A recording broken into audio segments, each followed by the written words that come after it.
Hi friends, welcome to I+ training solutions. ഇന്നത്തെ ക്ലാസ്സിൽ നമ്മൾ ഡിസ്കസ് ചെയ്യാനായിട്ട് പോകുന്നത് നമ്മുടെ സെറ്റ് ഇംഗ്ലീഷിൻ്റെ ക്വസ്റ്റ്യൻ ഡിസ്കഷൻ അനാലിസിസ് ആണ്. ഓക്കെ, ദാറ്റ് മീൻസ് നമ്മുടെ ആ ഒരു ക്വസ്റ്റ്യൻ ഡിസ്കഷൻ ആണ് ഇന്നത്തെ ക്ലാസ്സിൽ നമ്മൾ ചെയ്യാനായിട്ട് പോകുന്നത്. ഒരു അനാലിസിസ് പോലെ ആയിരിക്കും നമ്മളത് ചെയ്യുന്നത്. ഓക്കെ, അതായത് ഏറ്റവും ഇമ്പോർട്ടൻ്റ് ആയിട്ടുള്ള ക്വസ്റ്റ്യൻസും ഇനി അതേപോലെ തന്നെ അതിനകത്തിലെ ഓപ്ഷൻസിൻ്റെ ഒരു അനാലിസിസും ഒക്കെ തന്നെ നമുക്ക് ഉണ്ടായിരിക്കും. ഇപ്പോൾ ജൂലൈയിൽ നടന്ന ഒരു സെറ്റ് ഇംഗ്ലീഷിൻ്റെ ക്വസ്റ്റ്യൻ പേപ്പർ അനാലിസിസ് ആണ് നമ്മൾ ചെയ്യുന്നത്, ജൂലൈ 2024. ഓക്കെ, സോ ഇതാണ് നമ്മുടെ ആദ്യത്തെ ചോദ്യം. ഓക്കെ, അപ്പൊ നമ്മുടെ ചോദ്യവും ഉത്തരവും അതാണ് മെയിൻ ആയിട്ട് എയിം ചെയ്യുന്നത്. ഇനി അതുപോലെ തന്നെ സിഗ്നിഫിക്കന്റ് ആണ് ചോദ്യവും അതിനകത്ത് വരുന്ന ഓപ്ഷൻസും. ഈ ഓപ്ഷൻസിന്റെ ഉത്തരങ്ങളും കൂടെ കണ്ടെത്താനായിട്ട് ശ്രമിക്കണം. അങ്ങനെ വേണം നമ്മൾ ആ ഒരു ക്ലാസ് മുന്നോട്ട് കൊണ്ടുപോകാനായിട്ട്. റീസൺ എന്ന് പറഞ്ഞാൽ ഈ ഒരു ചോദ്യവും അതിന്റെ ഉത്തരവും മാത്രം ബൈഹേർട്ട് ചെയ്ത് വെക്കുന്നതിലൂടെ നമുക്കൊരു ഗുണം ഉണ്ടാകുന്നില്ല. ഓക്കെ, നമുക്ക് പ്രീവിയസ് ഇയർ ക്വസ്റ്റ്യൻ മനസ്സിലാക്കാം. ഇനി അതുപോലെ തന്നെ ഇത് ഇനി ആവർത്തിക്കുകയാണെങ്കിൽ അതിന് ആൻസർ ചെയ്യാമെന്നല്ലാതെ ഫർദർ ആയിട്ട് നമുക്കൊരു ബെനിഫിറ്റ് ഉണ്ടാവില്ല. അതുകൊണ്ട് തന്നെ നമ്മൾ ഓപ്ഷൻസിന് പ്രാധാന്യം കൊടുക്കേണ്ടത് അത്യാവശ്യമാണ്. ഓക്കെ, ഇപ്പൊ എക്സ്പ്ലനേഷൻസും കൂടെ കേട്ടിട്ട് വേണം നിങ്ങൾ അടുത്ത ചോദ്യത്തിലേക്ക് പോകാൻ. നേരെ നമ്മൾ ഒരു ക്വസ്റ്റ്യൻ അതിന്റെ ആൻസർ നേരെ അടുത്ത ക്വസ്റ്റ്യനിലോട്ട് സ്കിപ്പ് ചെയ്ത് പോകുന്ന രീതി പാടില്ല. കാരണം ഓപ്ഷൻസും സിഗ്നിഫിക്കന്റ് ആണ്. ഇത്രയും എക്സാംസ് നടന്നതിന്റെ ബേസിൽ നിങ്ങൾക്ക് അത് കൃത്യമായിട്ട് മനസ്സിലായിട്ടുണ്ടാവും ഓപ്ഷൻസിന്റെ പ്രാധാന്യം എത്രത്തോളമാണെന്ന്, അല്ലെ? ഓപ്ഷൻസ് മാത്രം തന്നെ നമ്മൾ പഠിച്ചു വെച്ച് കഴിഞ്ഞാൽ അടുത്ത പരീക്ഷയ്ക്കുള്ള ഒരു 10ഓളം ചോദ്യങ്ങൾ നമുക്ക് അവിടെ നിന്ന് തന്നെ കിട്ടും. Which of the following is considered as first detective story in American literature? American ലിറ്ററേച്ചറിന്റെ പ്രാധാന്യം നിങ്ങൾക്ക് അറിയാലോ. എല്ലാ പരീക്ഷയ്ക്കും അമേരിക്കൻ ലിറ്ററേച്ചറിൽ നിന്ന് നമുക്ക് ചോദ്യങ്ങൾ ഉണ്ടാവും. ചിലപ്പോൾ ഷോർട്ട് സ്റ്റോറി ചോദിക്കും, പോയിട്രി ചോദിക്കും, നോവൽ ചോദിക്കും, ഡ്രാമ ചോദിക്കും. അത് വേരി ചെയ്ത് നിൽക്കാറുണ്ട്. അപ്പൊ ഇവിടെ ചോദിച്ചിരിക്കുന്നത് നമ്മുടെ അമേരിക്കൻ ലിറ്ററേച്ചറിലെ ഫസ്റ്റ് ഡിറ്റക്റ്റീവ് സ്റ്റോറി ആയിട്ട് നമ്മൾ കൺസിഡർ ചെയ്യുന്ന ആ ഒരു സ്റ്റോറി ഏതാണെന്നാണ്. Okay, first detective story in American literature. പല കുട്ടികളും ഇത് അതുപോലെ തന്നെ ബൈഹേർട്ട് ചെയ്ത് പഠിച്ചു വെച്ചിട്ട് പോയിട്ടുണ്ടാവും. ഓക്കെ, നമ്മളായാലും ഇത് നമ്മുടെ ക്ലാസ്സസിലൊക്കെ തന്നെ I+ന്റെ ക്ലാസ്സുകളിൽ പറഞ്ഞിട്ടുള്ളതാണ് first detective story in American literature ഏതാണെന്ന്. ഓക്കെ, അപ്പൊ ഇവിടെ നമുക്ക് മനസ്സിലാക്കാൻ പറ്റുന്നത് ഇത് ഏതൊരു ചോദ്യമാണ്, ഡയറക്റ്റ് ചോദ്യമാണ്. സർഫസ് ലെവലിൽ നിന്ന് തന്നെയുള്ള ഒരു ചോദ്യമായിട്ട് നമുക്ക് ഇതിനെ പരിഗണിക്കാം. കാരണം അമേരിക്കൻ ലിറ്ററേച്ചറിന്റെ പ്രോപ്പണൻസ് ആരൊക്കെയാണ്, പോപ്പുലർ ആയിട്ടുള്ള വർക്ക് ഏതൊക്കെയാണ്, ഫസ്റ്റ് നോവൽ ഏതാണ്, ഷോർട്ട് സ്റ്റോറി ഏതാണ്, പോയിട്രി ഏതാണെന്നൊക്കെ നമ്മളിങ്ങനെ പഠിച്ചു വെക്കും. ഓക്കെ, ആ കൂട്ടത്തിൽ ഒരെണ്ണമാണ് first detective story in American literature. Answer ദേ വരുന്നത് ഓപ്ഷൻസിലുള്ളത് ദ സൈലന്റ് ബുള്ളറ്റ് ഉണ്ട്, the murders in the Rue Morgue ഉണ്ട്, അതുപോലെ തന്നെ the big sleep, secret of the old clock. Option answer നിങ്ങൾക്ക് അറിയാം, the murders in the Rue Morgue ആണ് ആൻസർ വരുന്നത്. ഓക്കെ, ഡയറക്റ്റ് ചോദ്യമാണെന്ന് തന്നെ പറയും, കാരണം ചോദിച്ചിട്ടുണ്ട് first detective story in American literature ഏതാണെന്ന്. ഓക്കെ, അതൊന്ന് മനസ്സിലാക്കി വെച്ചിട്ട് പോയിട്ടുള്ളവർക്ക് ഉറപ്പായിട്ടും ആൻസർ ചെയ്യാൻ പറ്റിയിട്ടുണ്ടായിരിക്കും. The murders in the Rue Morgue ആണ് ആൻസർ വരുന്നത്. ഓക്കെ, അപ്പൊ ഇനി നമ്മുടെ ജോലി എന്താണെന്ന് വെച്ച് കഴിഞ്ഞാൽ ഇതൊക്കെ തന്നെ ആരുടെ കോൺട്രിബ്യൂഷൻസ് ആണെന്ന് മനസ്സിലാക്കണം. ഓക്കെ, ആദ്യം തന്നെ നമുക്ക് നോക്കാം. The murders in the Rue Morgue ആരുടേതാണെന്ന് നോക്കാം. ഓക്കെ, പോയുടേതാണ്. എഡ്ഗർ അലൻ പോ എന്ന റൈറ്ററിന്റെ കോൺട്രിബ്യൂഷൻ ആണ്. ഓക്കെ, ഇനി അടുത്തതായിട്ട് നമുക്കുള്ളത് ദ സൈലന്റ് ബുള്ളറ്റ് ആണ്. ദ സൈലന്റ് ബുള്ളറ്റ് ആരുടെ കോൺട്രിബ്യൂഷൻ ആണെന്ന് ചോദിച്ചാൽ ആർതർ ബി റോവിന്റെ കോൺട്രിബ്യൂഷൻ ആണ്. Okay, Arthur B row, Arthur B റോവിന്റെ contribution ആണ് ദ സൈലന്റ് ബുള്ളറ്റ് എന്ന് പറയുന്നത്. ഇനി നമുക്കുള്ളത് ദ ബിഗ് സ്ലീപ്പ് ആണ്, അല്ലെ? ബിഗ് സ്ലീപ്പ് വരുന്നത് റേമൺ ചാൻഡലറിന്റെ ആണ്. Okay, Ramon Chandler.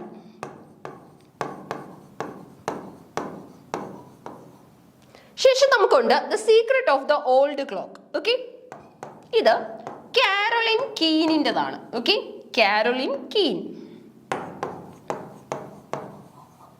ഇങ്ങനെ ഉത്തരങ്ങൾ കണ്ടുപിടിച്ച് കഴിഞ്ഞാൽ നമ്മൾ ഈ ഒരു ക്വസ്റ്റ്യനുമായിട്ട് ബേസ് ചെയ്തിട്ടുള്ള എല്ലാ കാര്യങ്ങളും പഠിച്ചു കഴിഞ്ഞു. ഓക്കെ, അപ്പം നിങ്ങളിപ്പോൾ 1 മണിക്കൂറിൽ 100 ചോദ്യമോ അല്ലെങ്കിൽ 150 ചോദ്യമോ ഒക്കെ കവർ ചെയ്യാനാവരുത് ശ്രമിക്കേണ്ടത്. നിങ്ങൾ ആ ചോദ്യങ്ങൾ കവർ ചെയ്യണം. ആ ചോദ്യങ്ങൾ കവർ ചെയ്യാനുള്ള ഒരു ടാക്ടിക്സ് നമ്മൾ പഠിക്കുന്നത് ഇങ്ങനെ ഓപ്ഷൻസും കൂടെ പഠിക്കുമ്പോഴാണ്. അടുത്ത പരീക്ഷയ്ക്ക് ദ സൈലന്റ് ബുള്ളറ്റ് ആരുടേതാണെന്ന് ചോദിച്ചു കഴിഞ്ഞാൽ ആർതർ ബി റോവിൻ്റെതാണെന്ന് നമ്മൾ ഇവിടുന്ന് തന്നെ പഠിച്ചിട്ട് പോകണം. ഓക്കെ, മറ്റൊരു അവസരത്തിനായിട്ട് കാത്തിരിക്കരുത്. ഇനി അതുപോലെ തന്നെ ദ ബിഗ് സ്ലീപ്പ് ആരുടേതാണെന്ന് ചോദിച്ചാൽ റേമൺ ചാൻഡലറിന്റെയാണ്. അത് നമുക്ക് പഠിക്കാൻ കിട്ടിയ അവസരമാണ് ഈ ഒരു ചോദ്യം എന്ന് പറയുന്നത്.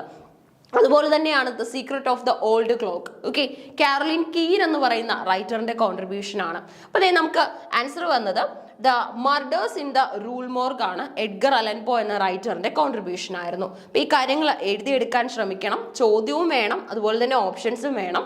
ചോദ്യത്തിന്റെ താഴെ ശരി ഉത്തരം മാത്രം എഴുതി വെക്കുന്ന ഒരു രീതി പാടില്ല. ഓപ്ഷൻസിന് പ്രാധാന്യമുണ്ട്. ഓപ്ഷൻസ്, ആ ഒരു വർക്കാണ് ഓപ്ഷനിൽ വന്നതെങ്കിൽ അത് എഴുതിയത് ആരാണെന്ന് മനസ്സിലാക്കണം. റൈറ്ററിനെ കുറിച്ചാണ് ഓപ്ഷൻസിൽ ഉള്ളത്. ഇപ്പം 4 റൈറ്റേഴ്സ് ആണ് നമുക്ക് ഓപ്ഷനിൽ ഉള്ളതെങ്കിൽ നിങ്ങൾ ചെയ്യേണ്ട കാര്യം എന്താണെന്ന് വെച്ച് കഴിഞ്ഞാൽ ആ റൈറ്റേഴ്സിനെ കുറിച്ച് പരമാവധി ഡീറ്റെയിൽസ് കണ്ടെത്തുക, പഠിക്കുക. ഇനി ഇതേപോലെയുള്ള ക്വസ്റ്റ്യൻ ഡിസ്കഷൻ വീഡിയോസ് ഒക്കെ തന്നെ, അനാലിസിസ് വീഡിയോസ് ഒക്കെ കിട്ടുമ്പോൾ അത് സ്കിപ്പ് ചെയ്യാതെ കാണുക. എന്നിട്ട് അതിനകത്തിൽ നിന്നും ആ റൈറ്ററിനെ കുറിച്ച് കിട്ടുന്ന പുതിയ പുതിയ പോയിന്റുകൾ നിങ്ങളുടെ ബുക്കിലേക്ക് ആഡ് ചെയ്യാനായിട്ടും ശ്രമിക്കണം. ഓക്കെ, അപ്പൊ ഈ ഒരു ചോദ്യം ക്ലിയർ ആണെന്ന് തോന്നുന്നു. നമുക്ക് രണ്ടാമത്തെ ചോദ്യം നോക്കാം. ഇതാണ് രണ്ടാമത്തെ ചോദ്യം. സിമ്പിൾ ക്വസ്റ്റ്യൻ ആയിരുന്നു. The real name of Mark Twain. Mark Twain എന്ന് പറയുന്ന റൈറ്ററിന്റെ റിയൽ നെയിം എന്താണെന്ന്. അങ്ങനെയാണെങ്കിൽ മാർക്ക് ട്വൈൻ എന്ന് പറയുന്ന പേര് എങ്ങനെയുള്ളതായിരിക്കും? എങ്ങനെയുള്ള പേരായിരിക്കും? റിയൽ നെയിം കണ്ടുപിടിക്കാനാണ് പറഞ്ഞിരിക്കുന്നത്. അപ്പൊ മാർക്ക് ട്വൈൻ എന്ന പേര് ഒരു പെൻ നെയിമാണ്. Okay, pen name. നമുക്ക് ഇംഗ്ലീഷിലും മലയാളത്തിലും നമ്മുടെ വേൾഡ് ലിറ്ററേച്ചർ ഒക്കെ എടുത്തു കഴിഞ്ഞാൽ നമുക്ക് ഒരുപാട് തൂലികാ നാമങ്ങൾ കാണാൻ സാധിക്കും. ഒത്തിരി ഒത്തിരി എഴുത്തുകാരാണ് തൂലികാ നാമത്തിൽ പോപ്പുലർ ആയിട്ടുള്ളത്. ഇവിടെ നമുക്ക് വരുന്നത് എന്താണ്? സാമുവൽ ലാൻഹോൺ ക്ലെമൻസ് ആണ് കറക്റ്റ് ആൻസർ വരുന്നത്. ഓക്കെ, SL ക്ലെമൻസ് എന്ന പേരിലാണ് ഈ റൈറ്റർ കൂടുതലായിട്ടും അറിയപ്പെടുന്നത്. ക്ലെമൻസിൻ്റെതാണ് മാർക്ക് ട്വൈൻ എന്ന പെൻ നെയിം. പലർക്കും ഈ ഒരു പേരേ അറിയില്ല. സാമുവൽ ലാൻഹോൺ ക്ലെമൻസ് എന്ന് പറയുന്ന പേരേ നമ്മൾ ശ്രദ്ധിക്കില്ല. കാരണം നമ്മൾ പഠിക്കുമ്പോഴൊക്കെ തന്നെ ഈ റൈറ്ററെ നമ്മൾ കണ്ടിട്ടുള്ളത് മാർക്ക് ട്വൈൻ എന്ന പേരിലാണ്. ഇനി മറ്റൊരു റൈറ്റർ നമുക്ക് ഓപ്ഷനിലുണ്ട്, Samuel Daniel. Okay, Samuel Daniel popular writer ആയിരുന്നു. ഇനി അതുപോലെ തന്നെ എറിക് ബ്ലെയർ. ബ്ലെയറിന്റെ പ്രത്യേകത എന്ന് പറയുന്നത് നമ്മുടെ ഓർവെലിന്റെ പെൻ നെയിമാണ് അല്ലെ. നമ്മുടെ എന്താണ്, ജോർജ് ഓർവെൽ എന്ന റൈറ്ററിന്റെ പെൻ നെയിമാണ് എറിക് ബ്ലെയർ.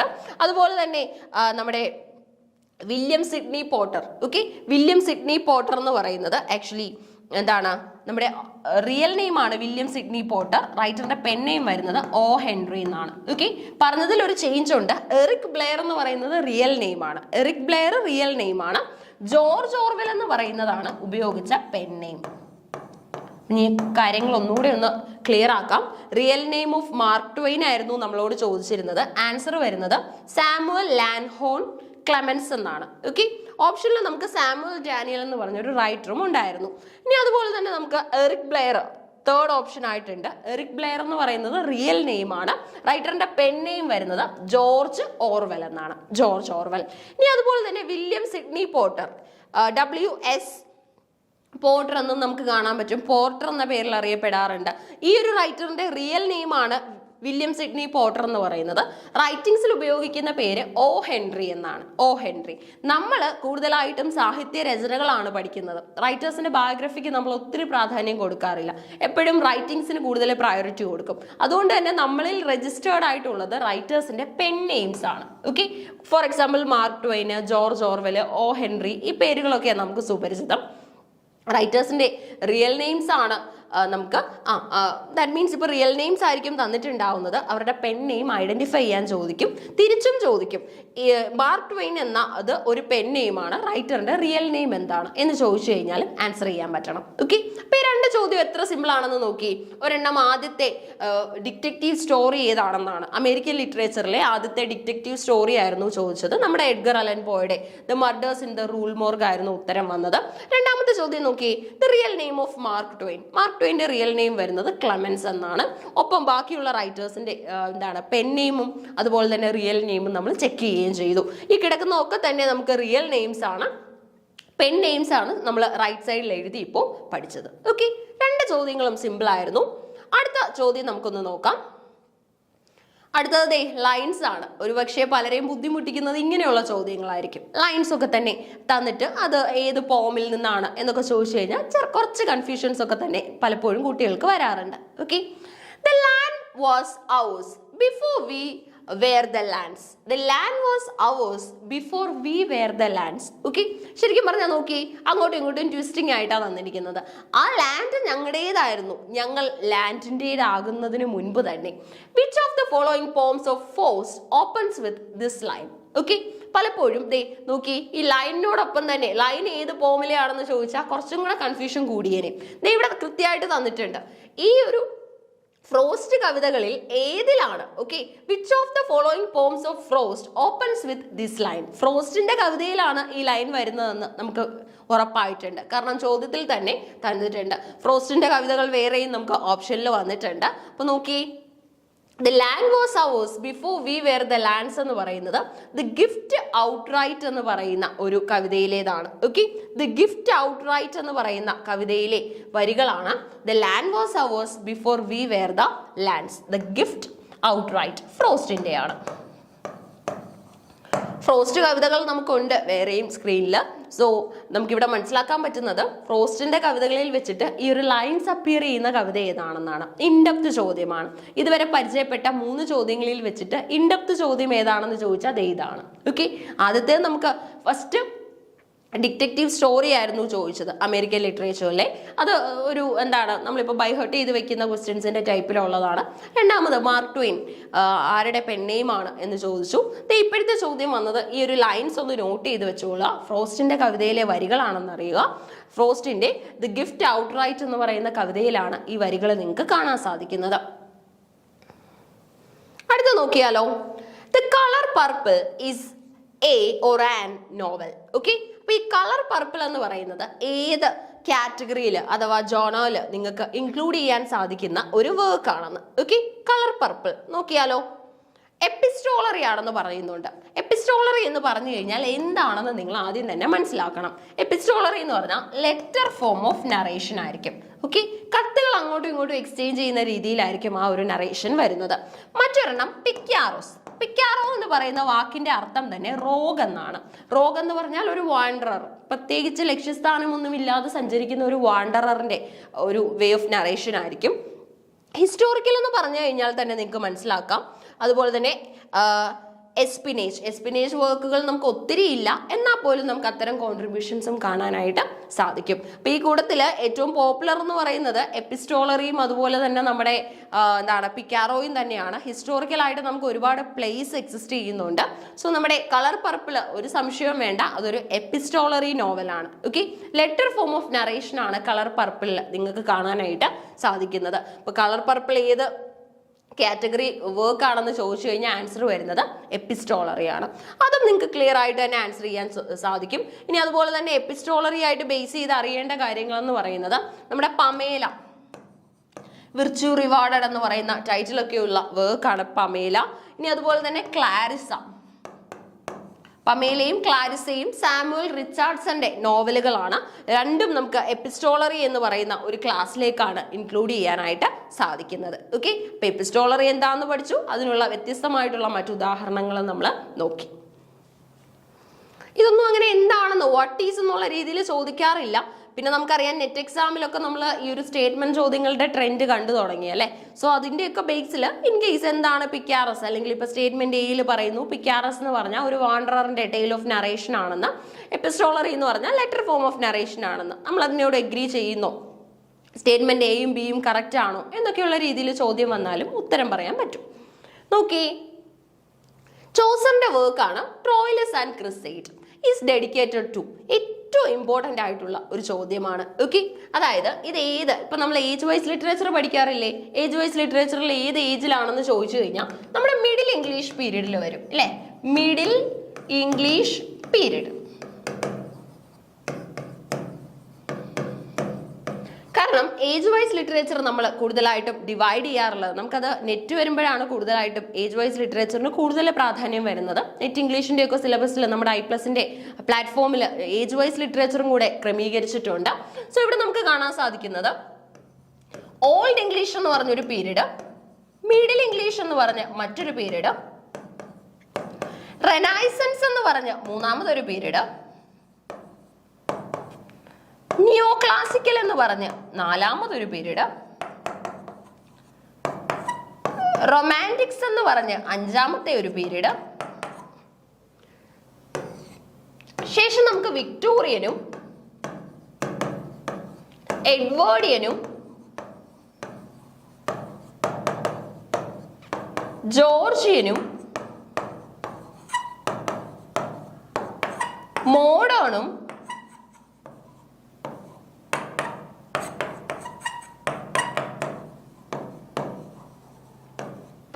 മോഡേൺ പീരീഡും ആണ് ലിറ്ററേച്ചറിൽ കാണാൻ പറ്റുന്നത്. Old English, middle English, Renaissance, നിയോ classical, romantics, Victorian, Edwardian, Georgian, modern, post modern. ഈ കൂട്ടത്തില് മോഡേൺ ടൈം പീരീഡിൽ മിഡിൽ ഇംഗ്ലീഷിൽ വരുന്ന ഒരു റെപ്രസെന്റേറ്റീവ് റൈറ്റർ ആണ് നമ്മുടെ ചോസർ, ഗവർ, ലാംഗ്ലൻഡ്. ഇവരൊക്കെ ഒരു കാലഘട്ടത്തിന്റെ റൈറ്റേഴ്സ് ആണ്. ഓക്കെ, ഇവർ കൂടുതലായിട്ടും യൂസ് ചെയ്യുന്നത് ചോസർ ഈസ്റ്റ് മിഡ്ലാൻഡ് ഡയലക്റ്റ് ആയിരുന്നു. ഈസ്റ്റ് മിഡ്ലാൻഡ് ഡയലക്റ്റിലായിരുന്നു കൂടുതലായിട്ടും കോൺട്രിബ്യൂഷൻസ് ഒക്കെ തന്നെ നമുക്ക് കാണാൻ സാധിക്കുന്നത്. അപ്പൊ ഇങ്ങനെയുള്ള ഒരുപാട് കാര്യങ്ങളുണ്ട്. Page wise literature, old English എന്ന് പറയുമ്പോൾ നമ്മുടെ ആംഗ്ലോ സാക്സൺ പീരീഡ് ആണ്. റൈറ്റേഴ്സ് കാഡ്മോനും സൈനി വൂൾഫും ഒക്കെ വരുന്നുള്ളൂ.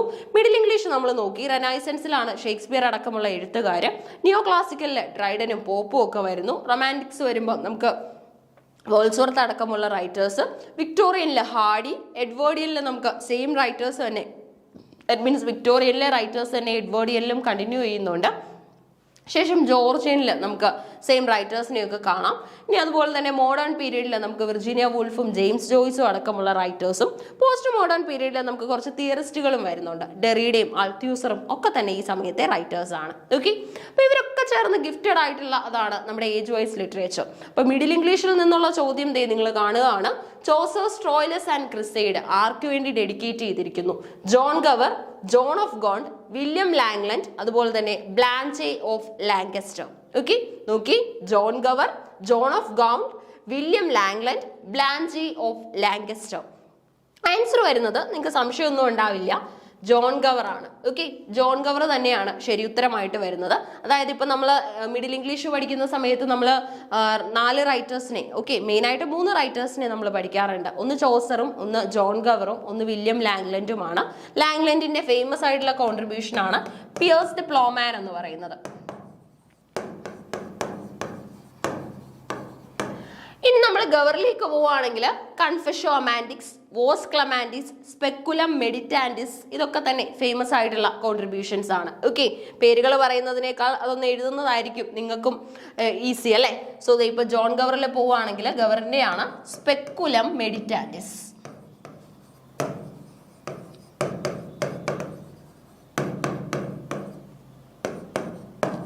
വോക്സ് ക്ലമാൻഡിസ്. പഠിക്കാൻ ചെറിയ ബുദ്ധിമുട്ടുകൾ കാണും ആദ്യമായിട്ട് ഈ പേരുകൾ കേൾക്കുന്നവർക്ക്. പതിയെ അത് നമുക്ക് റിപ്പീറ്റ് ചെയ്ത് പഠിച്ച ശീലമായിക്കോളും.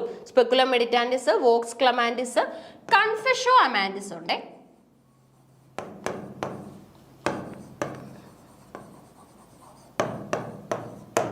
ഇത്രയും പഠിച്ചു വെക്കാമെങ്കിൽ നമുക്ക് നമ്മുടെ ഗവറിന്റെ ഇമ്പോർട്ടൻറ്റ് കോൺട്രിബ്യൂഷൻസ് ഒക്കെ തന്നെ പഠിച്ചെടുക്കാൻ സാധിക്കും.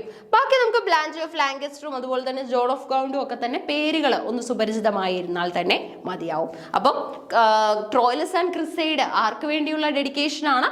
ഗവറിന് വേണ്ടിയുള്ള ഡെഡിക്കേഷൻ ആണ്. ഇനി അതുപോലെ തന്നെ ഗവർ അറിയപ്പെടുന്ന മറ്റൊരു പേരാണ് moral Gower. Moral Gower. Okay, Gower അറിയപ്പെടുന്ന മറ്റൊരു പേരാണ് മോറൽ ഗവർ.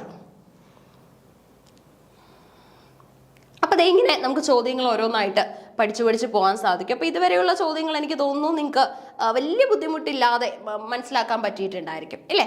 5 ചോദ്യങ്ങൾ ഒരുപാട് ബുദ്ധിമുട്ടി ഉണ്ടാവില്ല. എന്നാലും ഒരുപക്ഷെ നമുക്ക് ആ ഒരു ഫ്രോസ്റ്റിന്റെ കവിതയിൽ നിന്നൊക്കെയുള്ളത് കുറച്ച് ബുദ്ധിമുട്ട് ഫീൽ ചെയ്ത് കാണാം. എന്നാൽ പോലും ഒരു മീഡിയം ആയിട്ട് നമുക്ക് ഡിഫിക്കൽറ്റി കൺസിഡർ ചെയ്യാൻ പറ്റും.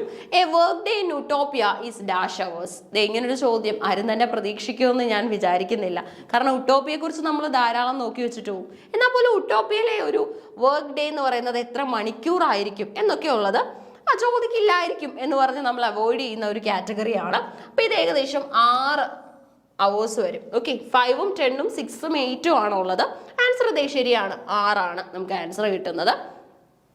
കാരണം ഇതെങ്ങനെയാണ് ഡിവൈഡ് ചെയ്യുന്നതെന്ന് ചോദിച്ചു കഴിഞ്ഞാൽ ഫുഡ് കഴിക്കുന്നതിന് മുൻപുള്ള ടൈം, ഓക്കെ, ഒരു 3, ശേഷം നമുക്ക് ഇവിടെ ലഞ്ച് നമുക്ക് കാണാൻ സാധിക്കും, വീണ്ടും ഒരു 3. ഇങ്ങനെയാണ് 3 + 3 6 നമുക്ക് ആൻസർ കിട്ടുന്നത്. ഓക്കെ,